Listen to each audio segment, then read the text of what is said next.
TC Rádio, a rádio oficial de quem investe.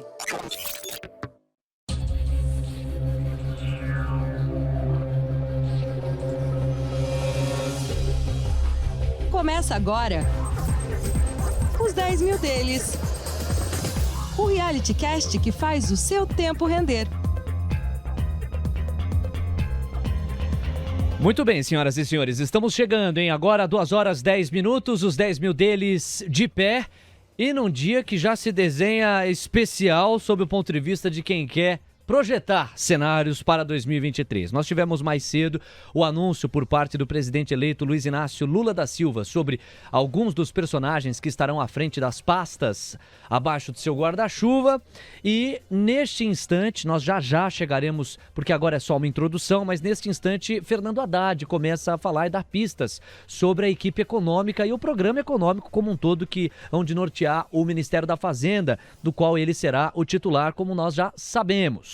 Daqui a pouquinho nós vamos ao vivo, você já está vendo, são imagens da TV PT, a gente vai liberar para você o áudio e as informações. Aí está o futuro ministro da Fazenda, Carlos Castrucci está comigo no estúdio, vai me acompanhar. Carlos, primeiro um rápido boa tarde seu, tudo certo? Fala, Léo, boa tarde a todos que nos acompanham. Vamos lá ouvir um pouquinho do Haddad, né? Depois a gente entra sobre os desdobramentos e as perspectivas para o ano que vem. É isso, vamos lá então ouvir o futuro ministro da Fazenda. O time vai trabalhar junto, vamos criar sinergia entre as carreiras, entre as equipes, as pessoas vão melhorar de vida, inclusive dentro do Ministério, vão trabalhar com mais prazer, com mais entusiasmo, vão ser valorizadas, mas vão ser cobradas por resultados. E nós precisamos de resultados de curto prazo. O Estado está muito desorganizado. O Estado brasileiro hoje está muito desorganizado. Essas pessoas são as pessoas mais qualificadas para reorganizar o Estado brasileiro. O Serão, da mesma forma, vai aproveitar nos quadros de adjunto, membros da carreira. Nós sabemos a qualidade dos técnicos do Tesouro Nacional. Eu sou o primeiro a agradecer o Tesouro Nacional, que, quando eu era ministro da Educação, me cedeu vários membros da carreira que prestaram um serviço exemplar no Ministério da Educação, a começar pelo presidente do FNDE, que era um cargo do Tesouro Nacional, né, que virou um dos maiores fundos de financiamento da educação básica do país. Então, eu tenho muita clareza da qualidade técnica dos nossos quadros, vão ser aproveitados, mas aqui tem uma equipe que vai jogar junto, é um time só, e o primeiro escalão do Ministério da Fazenda está praticamente montado. A partir da semana que vem nós vamos ver, inclusive junto ao presidente Lula, nós temos o BASA, o BNB, nós temos o SERPRO, nós temos várias providências a tomar, e o secretário de Assuntos Internacionais. Então, até o final da semana que vem, nós devemos estar com o quadro pronto, e vamos seguir a vida a partir de janeiro. Semana que vem, quadro pronto, ancora as expectativas do Haddad, que neste momento parece receber uma pergunta. Vamos tentar capturar. A Secretaria do Barreirinha, a Secretaria da Receita Federal, não falei? Não? Então estou falando. Eu falei dos auditores, mas é isso. Pessoal, Haddad anunciou Barbosa Pinto como secretário de Reformas, Rogério Seron como secretário do Tesouro Nacional, Guilherme Melo, que nós chegamos a entrevistar aqui na TC Rádio, bem heterodoxo, como secretário de Política Econômica, e Robson Barreirinhas como secretário da Receita Federal. 4 anúncios que mereceram urgentes do painel Mover Pro e acabaram de ocorrer. Vamos seguindo a autoridade. Mais uma pergunta agora. Assim que eu tiver os nomes, né? O Caixa e Banco do Brasil estão mais adiantados, né? Nas consultas que estão sendo feitas, e nós vamos iniciar a discussão com o presidente sobre o BASA e o BNB. Tá bem? Obrigado. Bom Natal para vocês. Estou voltando para São Paulo, mas segunda estou de volta. Flagramos então o momento em que Haddad, junto a alguns personagens do futuro Ministério da Fazenda, estavam conversando com a imprensa e recebendo perguntas. Vamos organizar aqui cada uma das informações. Então, alguns dos selos que mereceram urgente do painel Mover Pro e que passam pelo peso das informações que há pouco nós chegávamos a flagrar a reta final da conversa de Haddad com a imprensa. Então, o primeiro, Haddad anuncia Barbosa Pinto como secretário de Reformas. O segundo urgente, para você que chegou agora, Rogério Seron como secretário do Tesouro Nacional. E o terceiro urgente, Robson Barreirinhas como secretário da Receita Federal. Haddad também ancora, e isso nós chegamos a flagrar ao vivo, dizendo que vai anunciar secretário de Assuntos Internacionais na próxima semana. Ok? Essas são as pistas. Carlos, a gente está fazendo a tabelinha de hoje num dia bem importante para o mercado, Me parece que a semana que vem deve ser uma semana mais tranquila, apesar de 13 indicações serem esperadas para mais 13 ministérios. Mas digamos que hoje nós tivemos várias indicações, algumas bastante relevantes, não à toa mereceram mais cedo destaques urgentes no painel Mover Pro. Se nós recuarmos no tempo, nós vamos flagrar as indicações de Lula, de Geraldo Alckmin como ministro de Desenvolvimento, Indústria e Comércio, de Wellington Dias como ministro do Desenvolvimento Social, de Esther Deck como futura ministra da Gestão, Jorge Messias como advogado-geral da União e Alexandre Padilha, ministro das Relações Institucionais. Estas foram as indicações que mereceram mais peso no painel Mover Pro. Em relação a elas, ou um adendo a elas, a ideia e o conceito que Lula verbalizou, resta saber se implementará, de que vai haver aumento dos ministérios, mas não aumento dos gastos, algo que o mercado leu bem. Então, Carlos, a gente teve essa faixa de anúncios mais cedo e agora tivemos alguns nomes endossados por Fernando Haddad. Toda vez me parece que tem esse movimento de troca, de transição, é exatamente a isso que o mercado dá mais atenção. Quem serão os personagens que vão tocar a política no ano que vem, em especial aquela mais exposta à gestão de recursos, certo? Perfeito, Léo.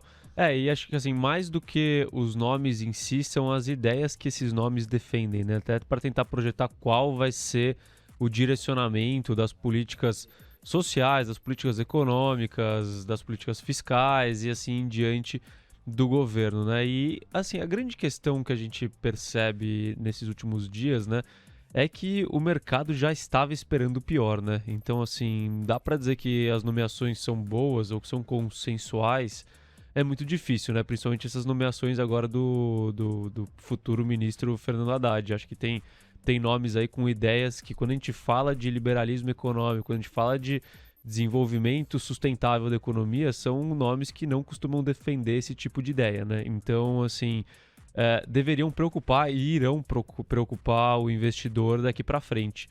Só que, como a gente já estava vendo as perspectivas muito pessimistas para o Brasil, né, nos últimos períodos, logo após a eleição do Lula como futuro presidente, a gente vê que o mercado já não está reagindo tão fortemente a esses dados, né? Ele já está absorvendo bem, até porque a curva de juros, que é onde você tem o maior reflexo de percepção de risco, ela já está com bastante gordura, né? Então, quando a gente olha o juro longo ali acima de 13%, é difícil você imaginar que ele ainda consiga ir muito mais longe, né? Mas é claro que, olhando para perspectivas do ponto de vista de fundamento das companhias, é muito importante a gente entender que a gente deve viver um cenário diferente do que a gente viveu nos últimos 6 anos, né?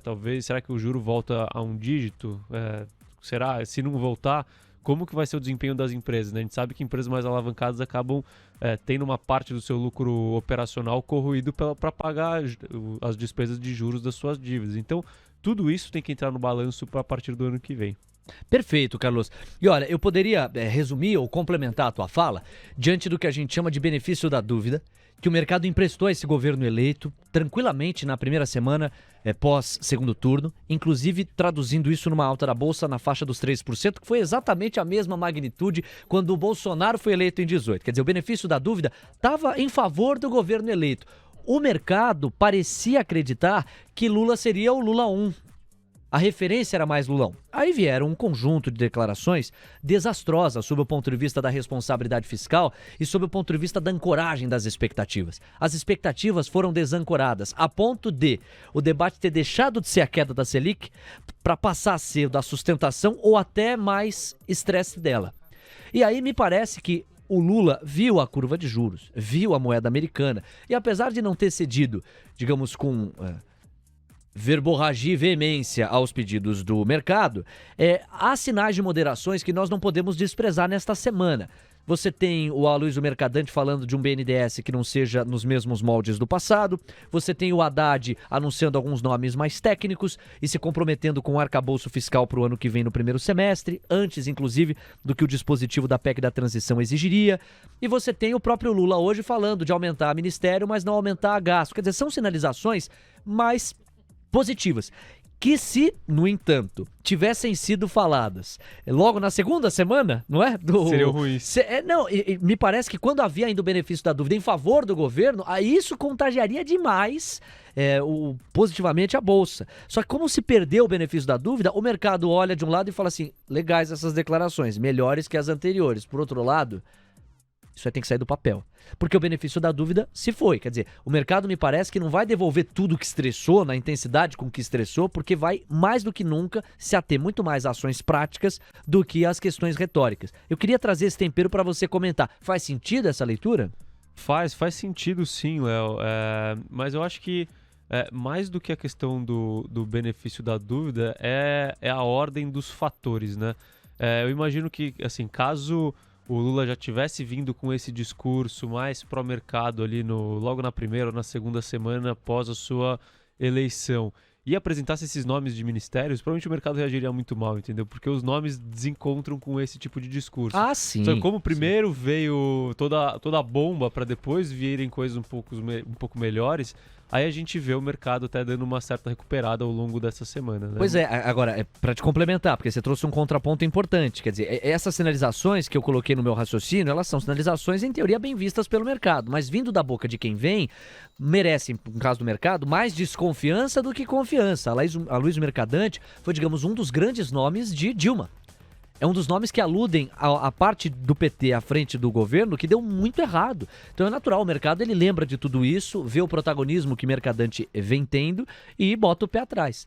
E aí ameniza parte desse recado, dessa memória, o Mercadante ao trazer essas sinalizações. Mas é o que você falou, talvez a incoerência classificada, taxada pelo mercado, entre aquilo que está sendo dito e a boca de quem está dizendo, é o que vai fazer com que as pessoas esperem mais ações práticas do que elas embarquem em questões retóricas. Bom, deixa eu mandar um super abraço para a galera que está conosco, ó. Aliás, a audiência campeã de ponta a ponta aqui na TC Rádio. O Thiago X-Trader está conosco, o Jeremy Powell, que estava de olho no discurso aqui de Haddad, chegou a acompanhar parte desse discurso ao vivo conosco, a Sandra Regina Ferreira Castro, o Triulce Jogador, o Rodrigo Milan, o Fernando Augusto de Moura, o Açougueiro 88, tá até agora conosco aqui, o Jarbas Lima, a Lívia Baldi, valeu Lívia, um beijo em você, o Thiago X-Trader já citei, tem também o Cléso Silva Santos, que também tá conosco, o Ronaldo Gonçalves, o nome de craque, aí temos o Rodrigo Milan, também ponderando e conversando bastante sobre as questões políticas que no limite são as que têm pautado o mercado fortemente no curto prazo. Um abração também para o Guilherme Rodrigues, que está na área. São 12h22, você pode participar pelo WhatsApp, como fazem alguns dos nossos aqui, ó. É o caso do Max Stênio, tá conversando com a gente. Valeu, Max, um abração. Temos também o DDD 21, Lenildo. Valeu, Lenildo, tamo junto. O DDD 11 é o do Osmarito, faz tempo que eu não vejo aqui o Osmarito conosco. Valeu, Osmarito, um abraço. Quem mais tá aqui, ó? O DDD 65, Marcelo Padilha, grande. Esse é o Marcelão Padilha aqui com a gente. E o Davi Ximenes, que fez uma pergunta mais cedo, puxa, eu achei complexa, nem deu tempo de aproveitar no Expresso da Manhã, mas de repente é interessante de te endereçar. Olha a tese. O Banco do Japão, aliás, hoje nos 10 mil deles a gente vai falar muito de 2023, hein? Na segunda metade aqui do programa nós vamos falar de alocação de recursos, que é que está movimentando um pouco do racional do Carlos e como a gente vai se proteger ou surfar oportunidades ou riscos para o ano que vem, vale a pena se ligar. Sobre a pergunta do Davi, com a fala de Haruhiko Kuroda, do Banco do Japão, que anunciou nessa semana uma inesperada mudança na condução do controle da curva de juros, e aí só para contextualizar, os juros longos japoneses operavam na banda de mais 0,25 a menos 0,25. Agora, e é a essa mudança que o Davi está se referindo, o intervalo é menos 0,50 até mais 0,50. Então você teve uma ampliação na banda do juro longo e isso fez com que as bolsas caíssem na Ásia, em especial Nikkei, Japão, e que a gente tivesse também uma apreciação muito forte da moeda japonesa ante o dólar. Então, o Davi lembra disso e pondera: as vendas em tesouro americano podem explodir, fazendo com que os juros de longo prazo subam muito, em função de o maior comprador da dívida americana ser o Japão, coloca o Davi. Isso acontecendo em 23, em paralelo com mais emissões de tesouro globalmente para rolagem de dívidas, faz a gente aqui no Brasil esquecer a possibilidade da nossa redução de juros e, pelo contrário, esperar que a Selic suba um pouco mais? O Davi, as perguntas do Davi são boas, né? São muito bem embasadas, assim, né? Bebem de uma teoria bem sólida. Que resposta você poderia trazer para ele? Bom, vamos lá. Vou tentar juntar todos esses fatores aqui. Também imagino que eu não tenha todas as respostas sobre esse assunto. Mas, assim, pulando a parte do Japão e indo para a condição técnica do Treasury de 10 anos, né? Então, partindo do pressuposto que essa mudança na banda de juros de longo prazo do Japão façam que o Japão seja forçado a vender títulos da dívida americana.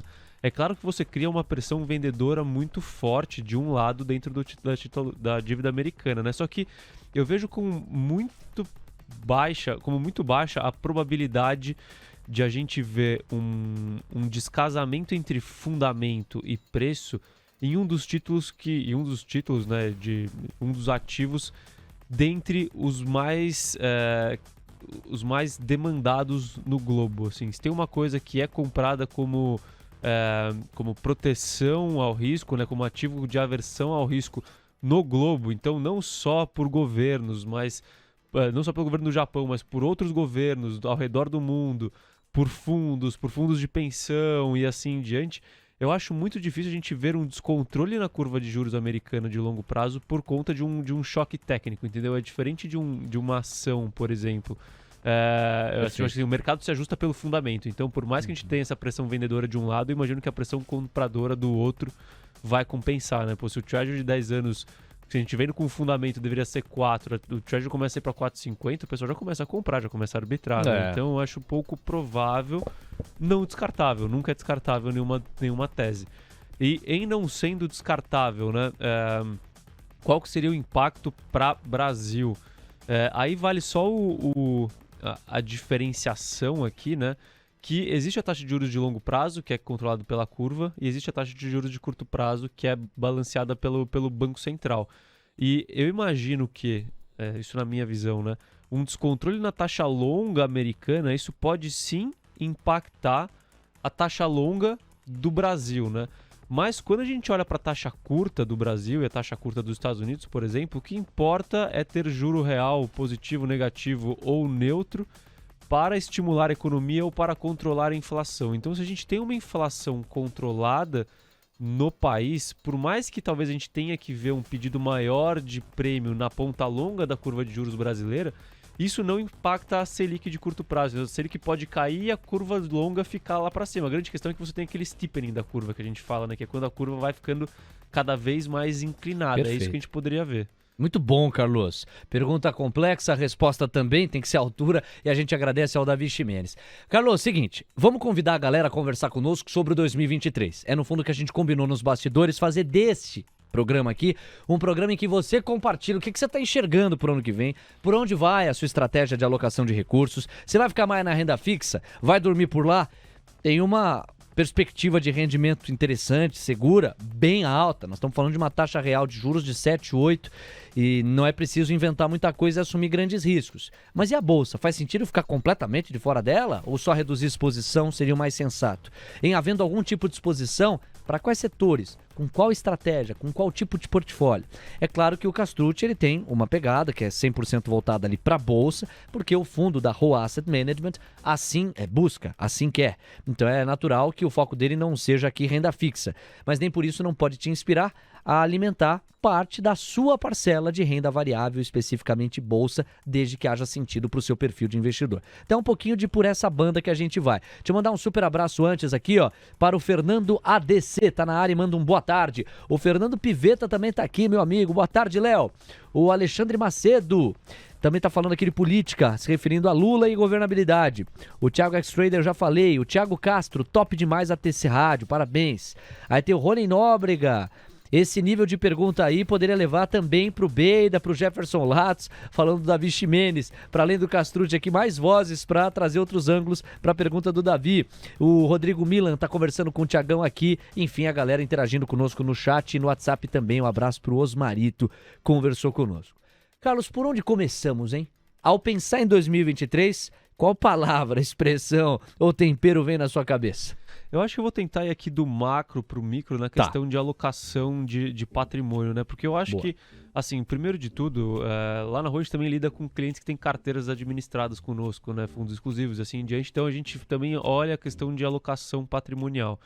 E o que a gente tem percebido hoje, e eu acho que é algo que eu recomendo que seja feito depois pelos investidores de uma forma geral, é que muitos investidores imaginaram que eles tinham uma disposição a correr risco muito maior do que eles tinham na realidade.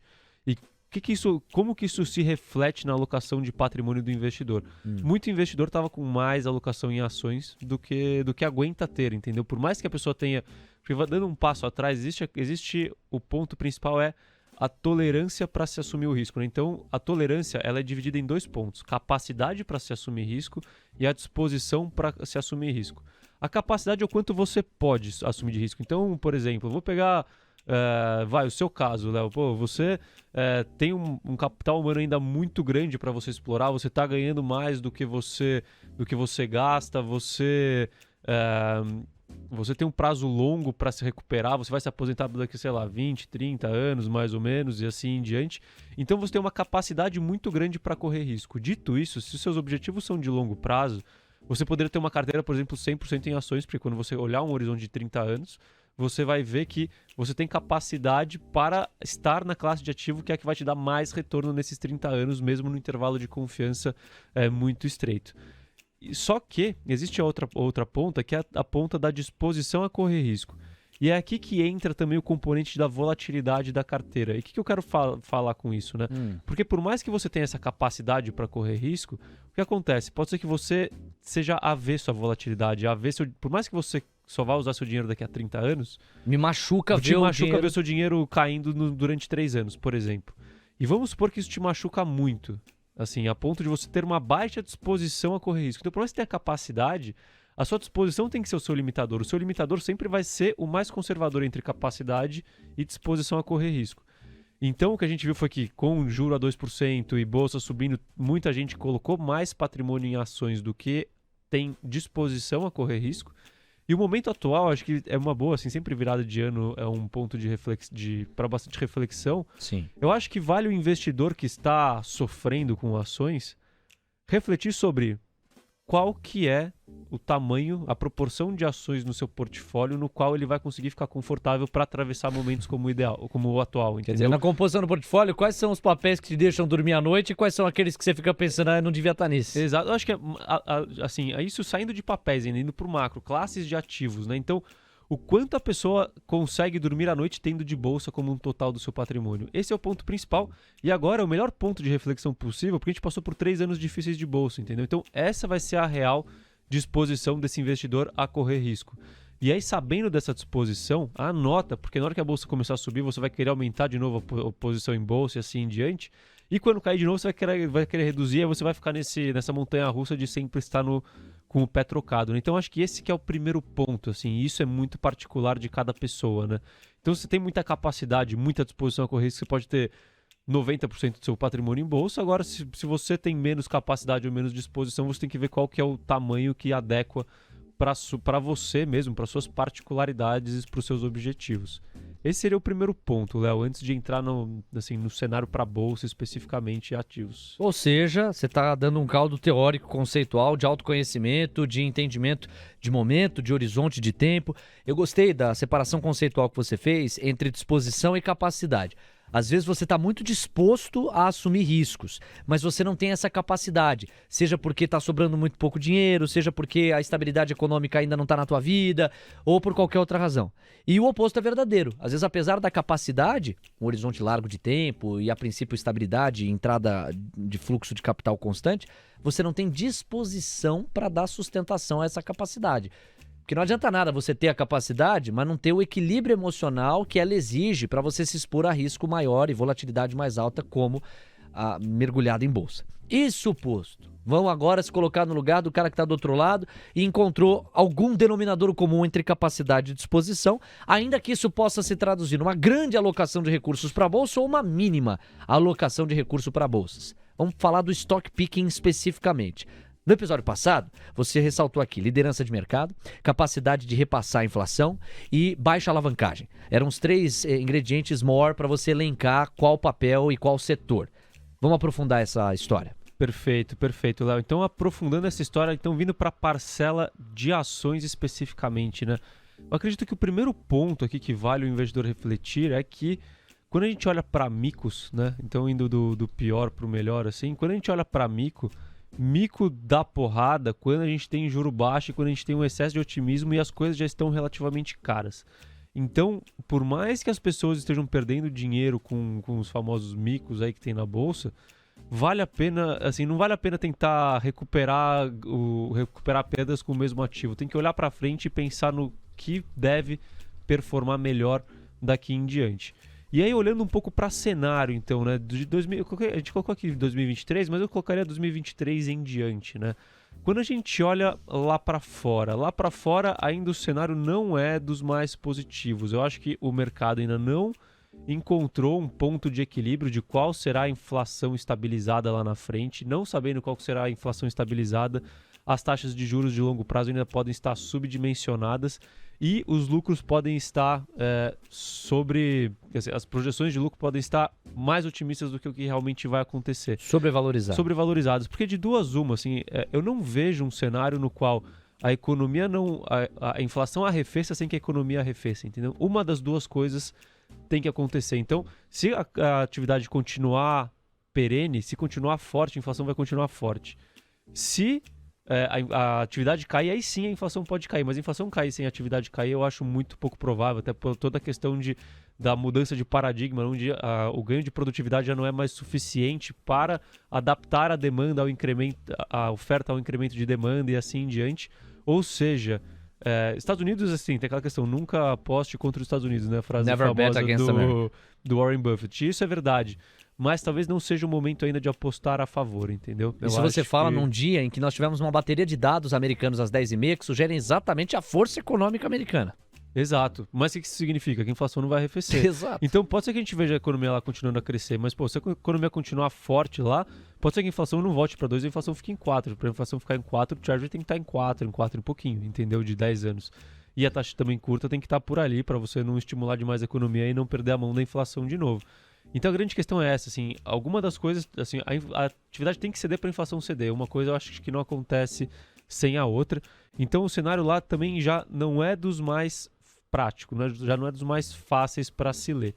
E aí quando a gente traz para cenário interno, então quando a gente olha um ambiente potencial de inflação estruturalmente mais alta no globo e quando a gente acrescenta no Brasil o fator Brasil de risco político, de aumento dos gastos fiscais, de aumento de risco fiscal no país, de mais impulsionamento da demanda, né, das pessoas para consumo, da disposição das pessoas a consumir.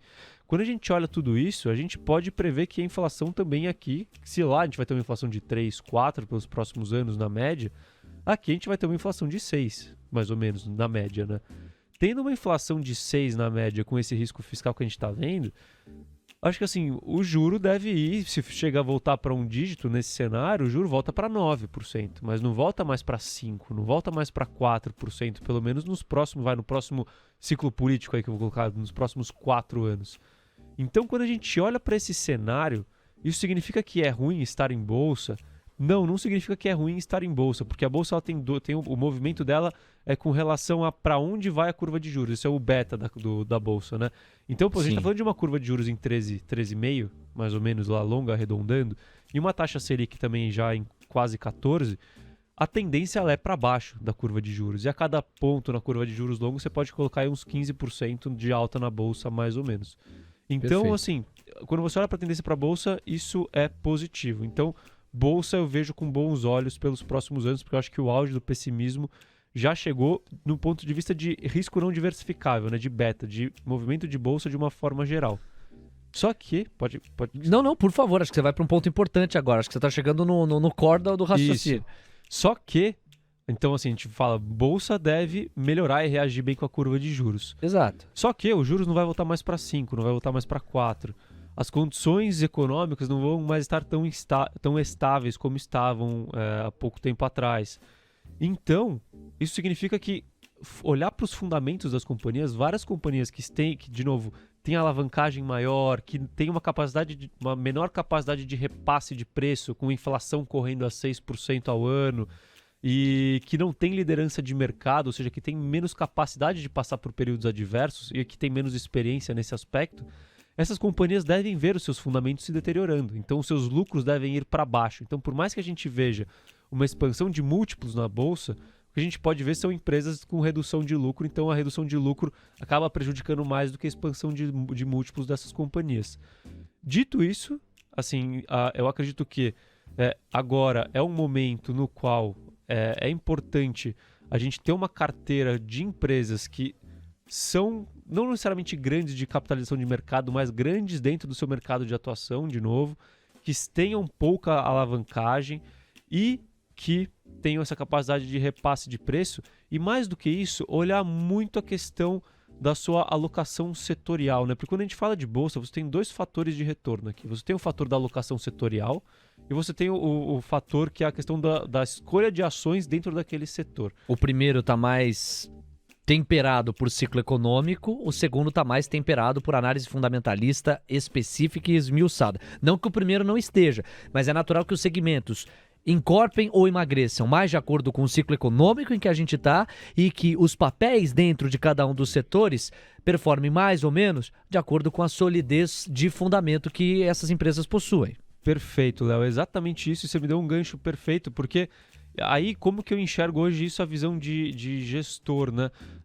Assim, eu acredito que um dos grandes erros do investidor pessoa física é que ele nunca olha para alocação setorial, ele sempre olha para papéis. Não, sempre não, mas na maioria das vezes, claro, olha para papéis que têm maior potencial de retorno. O que acontece? Invariavelmente, esses investidores concentram muito a sua carteira em um determinado setor que é mais falado, que ele tem mais familiaridade, e muitas vezes ele está com uma sobrealocação excessiva nesse setor, perante, por exemplo, o índice Bovespa, e com uma subalocação nos demais setores da Bolsa, né? Então a gente viu alguns casos, por exemplo, no auge ali de 2020 e 2021, nos quais as pessoas tinham 70% do patrimônio em Via e Magalu, que é uma diversificação que, quando a gente fala do ponto de vista de macro, ele é quase zero, né? Você tem diversificação de fundamento, mas você não tem diversificação de macro especificamente. Então, para concluir esse raciocínio aqui, eu imagino que quando a gente olha os pesos dos índices, né? Então, quando a gente olha o peso de Bovespa e peso de Small Caps, por exemplo, né? Os pesos setoriais desses índices, eu imagino que enquanto a gente não veja uma sinalização clara do Banco Central de que as taxas de juros, a taxa Selic vai começar a cair, que eles vão começar a reduzir a taxa Selic nos próximos períodos, enquanto não houver essa sinalização, você ter uma alocação setorial mais focada em setores que compõem o Ibovespa do que em setores que compõem o Small Caps, é uma forma saudável de você começar uma carteira. Agora, a partir do momento que a taxa de juros começar a ceder, ou seja, que o Banco Central começar a reduzir taxa de juros, aí pode ser sim que seja o momento de você começar a virar a chave para a alocação setorial, com uma alocação setorial mais próxima do que acontece no Small Caps do que o que acontece no Ibovespa. Muito bem, Carlos Castrucci, ao vivo com um banho de conceito para nortear você na sua decisão de alocação de recursos. São 12h43. Pessoal, vamos aprofundar um pouquinho as histórias econômicas que ganharam corpo hoje, começando com o que há de mais fresco, de mais recente e, portanto, o futuro ministro da Fazenda, Fernando Haddad, que anunciou agora há pouco, nós flagrávamos parte desta coletiva, 4 novos secretários para a pasta da economia. Rogério Seron para o Tesouro Nacional, Robinson Barreirinhas para a Receita Federal, Guilherme Melo para a Política Econômica. Muita atenção, porque digamos que as ideias que norteiam Guilherme são aquelas que hão de nortear o pilar da política econômica e, portanto, o coração do programa econômico do governo. E Marcos Barbosa Pinto para reformas. Os nomes antecipados foram confirmados por Haddad em pronunciamento a jornalistas no Centro Cultural Banco do Brasil, chamado CCBB, onde ocorre a transição do governo. Seron é auditor fiscal por formação e atualmente ocupa o cargo de diretor-presidente da SP Parcerias, empresa do município de São Paulo que tem o objetivo de estruturar privatizações, concessões e parcerias público-privadas. Ele foi secretário de Finanças da capital paulista durante parte do período em que Haddad esteve à frente da prefeitura. Já Barreirinhas é advogado e consultor desde 2017, além de atuar como professor de Direito Tributário e Financeiro. Também tem diversas passagens por cargos públicos da capital paulista, mais uma vez incluindo o período em que Haddad foi prefeito, quando atuou como procurador-geral e secretário de Negócios Jurídicos. Guilherme Melo, por sua vez, é coordenador do Programa de Pós-Graduação em Desenvolvimento Econômico da Universidade de Campinas, a Unicamp, e fez parte do grupo de economia da equipe de transição. Marcos Barbosa Pinto foi pivô da demissão do então presidente do Banco Nacional de Desenvolvimento Econômico e Social, o BNDES, Joaquim Levy, no início do governo Jair Bolsonaro. Em 2019, o advogado ocupava a diretoria de mercado de capitais do Banco de Fomento. Além disso, acumulava passagens por governos petistas, o que irritou Bolsonaro, que criticou o agora futuro secretário de Haddad publicamente. No dia seguinte às críticas feitas pelo presidente da República, Levy pediu demissão. Pinto foi diretor da Comissão de Valores Mobiliários, a CVM, e sócio da Gávea Investimentos. Em entrevista concedida ao jornal Valor Econômico em 2019, quando já havia deixado o governo, o advogado afirmou que o pacote de privatizações e os planos anunciados pelo então ministro da Economia, Paulo Guedes, eram uma grande oportunidade para o desenvolvimento e o crescimento do mercado de capitais brasileiro. Este governo e as ideias gerais que o norteiam não sugere que ele teria o mesmo espaço para elogiar esse tipo de movimentação. Não se fala em privatização, muito pelo contrário, Lula chegou a declarar recentemente que as privatizações acabaram no Brasil. Bom, este é o balanço em relação aos nomes que foram colocados por Fernando Haddad hoje. Portanto, nós tivemos Rogério Seron, Tesouro Nacional, Robinson Barreirinhas, Receita Federal, Guilherme Melo, Políticas Econômicas e Marcos Barbosa Pinto para reformas. Mais cedo nós tivemos as declarações de Lula com a composição ministerial de várias pastas e passeamos já por isso aqui no programa. Carlos, agora são 2h46, a galera está interagindo conosco aqui no chat. Muitas pessoas falando de política no sentido de como ela pode comprometer a decisão de curto prazo para a alocação de capitais, mas eu acho que o conceito que você apoiou na mesa aqui deixa bem claro que quando a gente alarga o horizonte e deixa de se prender a estas decisões políticas e a volatilidade própria de Brasília no curto prazo, esse é o grande caminho para uma sólida fortalecimento, né, patrimonial de médio e longo prazo. E você já falou sobre isso no episódio passado, foi um aprofundamento bem legal. Tem gente falando de setores. Qual você estima ser, de acordo com o ciclo econômico que nós estamos vivendo, o setor mais interessante? É a pergunta, por exemplo, do Juliano Ramos. Ele escreve: Carlos, gosto sempre de condicionar algumas decisões ao momento do ciclo econômico. No entanto, isso está embaralhado no Brasil. A gente imaginava que a Selic ia começar a cair e agora não se sabe o que vai acontecer. Nem a arquitetura fiscal nós temos. Em que momento a gente está no ciclo econômico? Como eu faço para descobrir? E tendo essa resposta, qual o setor da economia mais interessante? Perfeito. É difícil falar de um único setor que seja o mais interessante, né? Até porque tem alguns setores que os nomes são mais interessantes do que outros. Mas realmente assim, o cenário ele está bastante embaralhado, eu diria não só Brasil, mas também mundo, né? Porque quando a gente olha um dos principais setores, colocando um macro setor aqui da Bolsa Brasileira, a gente fala de commodities de uma forma geral, né? E a gente vê que as condições, os balanços de oferta e demanda, né, de commodities, eles continuam desequilibrados globalmente, a gente continua vendo estoques muito reduzidos de commodities de uma forma geral. Então isso tende a beneficiar o setor de commodities de uma forma geral, só que por outro lado o setor de commodities é um dos que tem a menor assimetria hoje em dia, né? Um dos que está mais bem precificado, até porque não corre todo esse risco Brasil que a gente está vendo hoje em dia. Como que eu tenho feito, né? Eu acho que eu vou até puxar a bola para mim, assim, porque cada um tem as suas prioridades. Hoje eu tenho colocado na carteira uma alocação setorial que vai muito em linha com a alocação setorial do Ibovespa, né? Então, a gente está falando de uma alocação setorial que tem principalmente serviços financeiros, que tem um peso grande em commodities.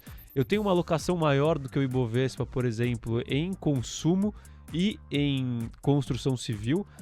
Esses setores são o que nesse atual momento do ciclo econômico não tendem a desempenhar muito bem, só que a partir do momento em que a gente vê uma redução na taxa Selic, né, uma sinalização do Banco Central para a redução da taxa Selic, esses setores vão ser os que melhor vão desempenhar muito provavelmente, né? Então hoje eu tenho ficado em setores mais defensivos, utilidades públicas, principalmente setor elétrico, porque tem empresas privadas, materiais básicos, né, e commodities de uma forma geral, agro e assim em diante.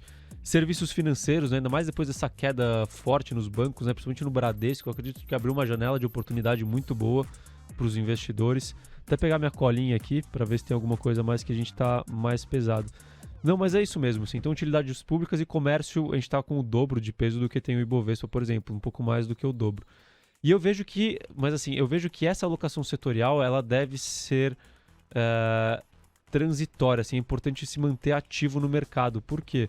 É o que você chama de gestão ativa, né? Gestão ativa, porque a partir do momento que a gente tiver a primeira sinalização de redução de curva de taxa de juros no Brasil, ou seja, taxa Selic, pelo Banco Central, eu imagino que isso vai acontecer sim no ano que vem, tá? Porque a inflação está cedendo muito, o nosso juro real está muito aberto quando a gente fala de juro real de curto prazo. Eu imagino que isso vai acontecer, a grande questão agora é quando, em qual período do ano que vem. Aí o que vai andar vai ser construção civil, vai ser o setor de saúde, vai ser o setor de tecnologia, vai ser o setor de varejo, porque todos esses são muito mais sensíveis aos juros e à curva de juros. Então, os setores mais que têm mais peso dentro do small cap, né, de bens industriais e indústria assim em diante. Então, é muito importante você ficar de olho nessa transição da curva de juros, porque ela vai ser, na curva de juros não, na taxa Selic, porque ela vai ser fundamental para fazer a virada de chave de uma carteira mais conservadora para uma carteira mais balanceada, para mais agressiva no ponto de vista setorial, né? Agora sim, se é um investidor que tem tempo para esperar, que não quer tanto especular ciclo econômico de curto prazo, eu imagino que já ter uma carteira mais balanceada para setores que são mais pesados no small caps seja o que traga maior assimetria hoje, né? Até porque a gente vê a diferença de desempenho de small caps por Ibovespa nos últimos 3 anos é uma coisa que deve ser um dos maiores boca de jacarés que já abriram aí na história. E além disso, tem várias empresas que têm fundamentos sólidos e com múltiplos extremamente descontados. 2h51, atenção pro urgente do painel Mover Pro.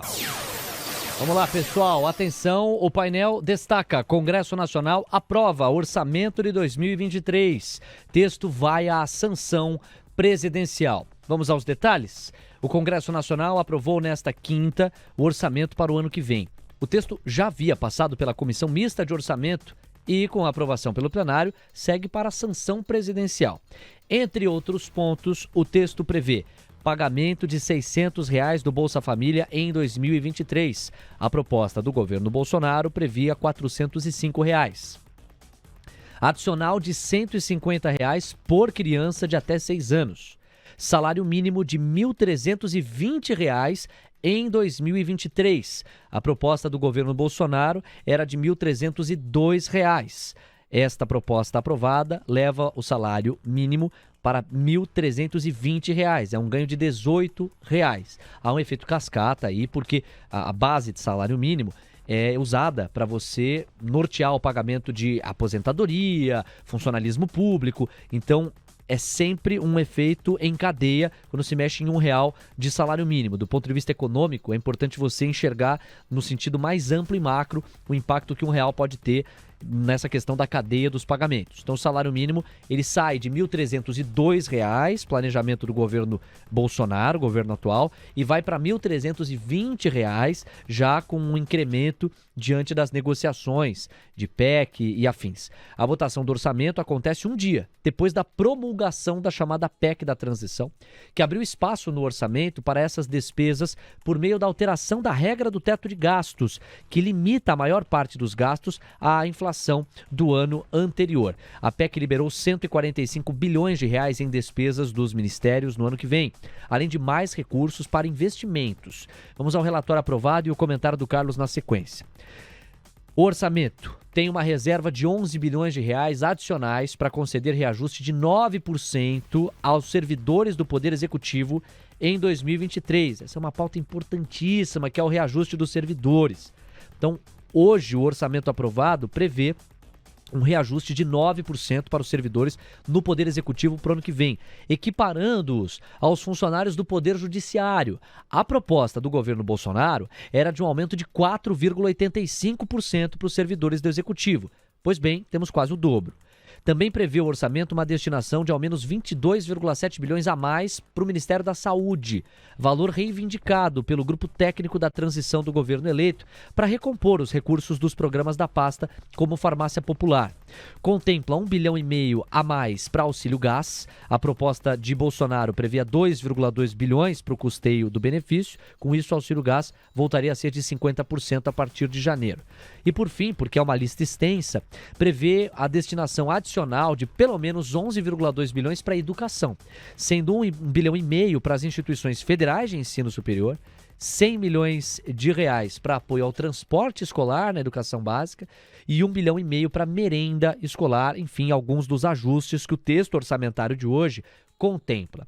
Carlos, peço um comentário, uma leitura, ainda que ampla, você não teve tempo de decantar isso, a notícia acabou de sair, a decisão do Congresso Nacional e a aprovação do orçamento para 2023, mas sob o ângulo do curso da dívida pública, ao mesmo tempo em que você tem aqui dignas atitudes no papel de hidratar com ainda mais recursos a pasta da educação, a pasta da saúde, são pastas essenciais para qualquer país. E nesse mérito ninguém entra sob o ponto de vista moral.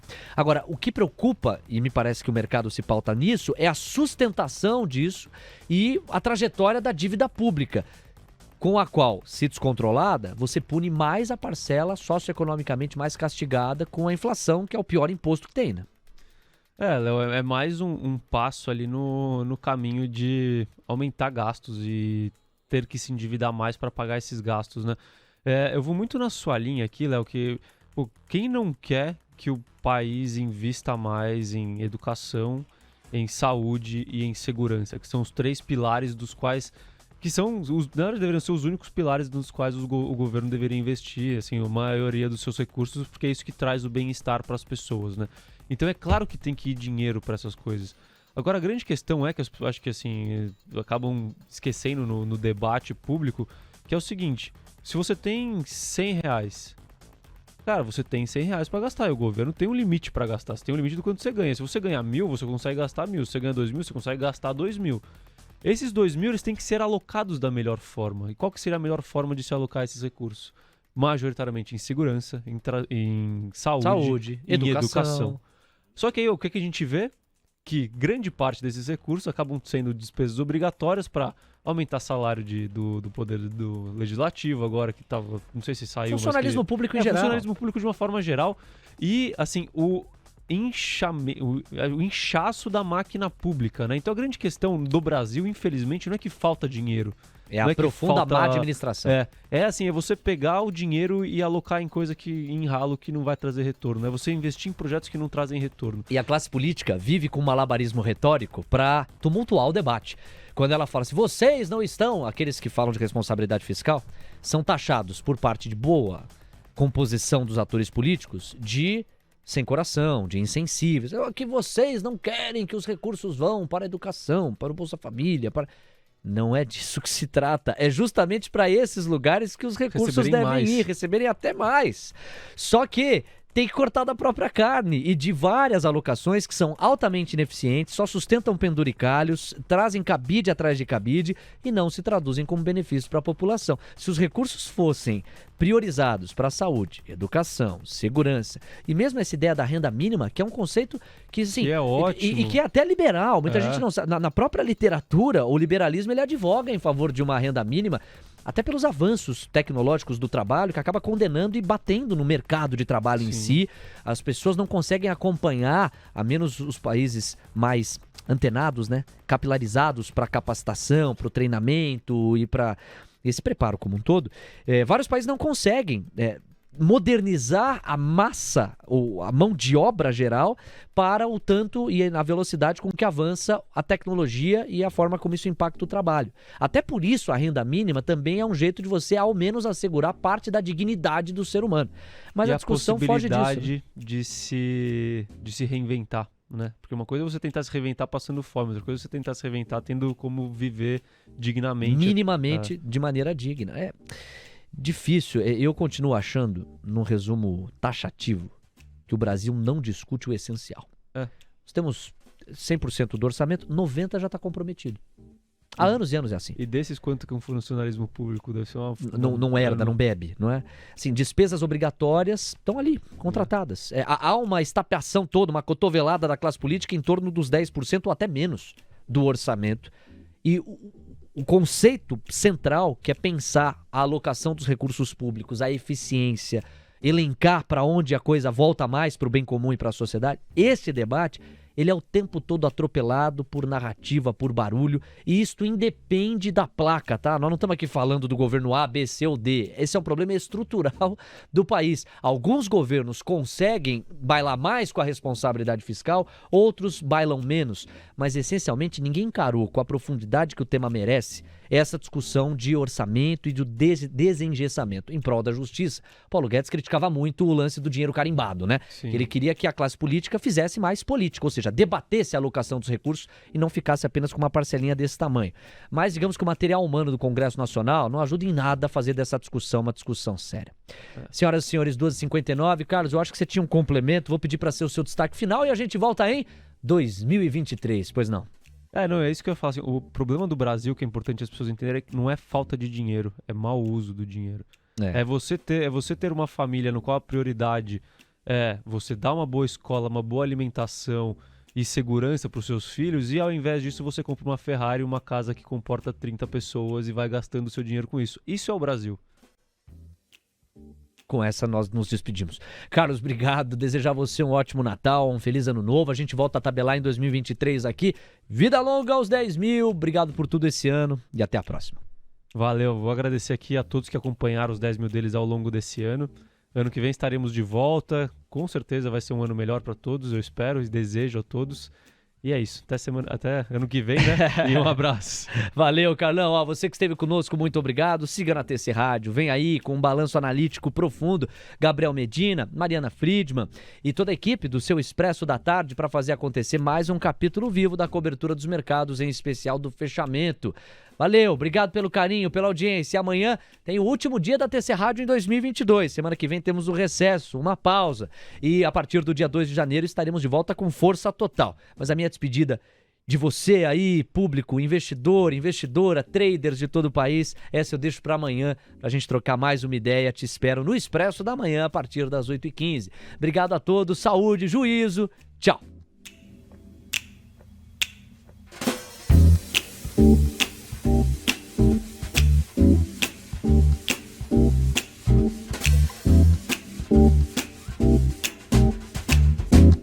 Termina aqui mais um episódio de Os 10 Mil Deles, o reality cast que faz o seu tempo render.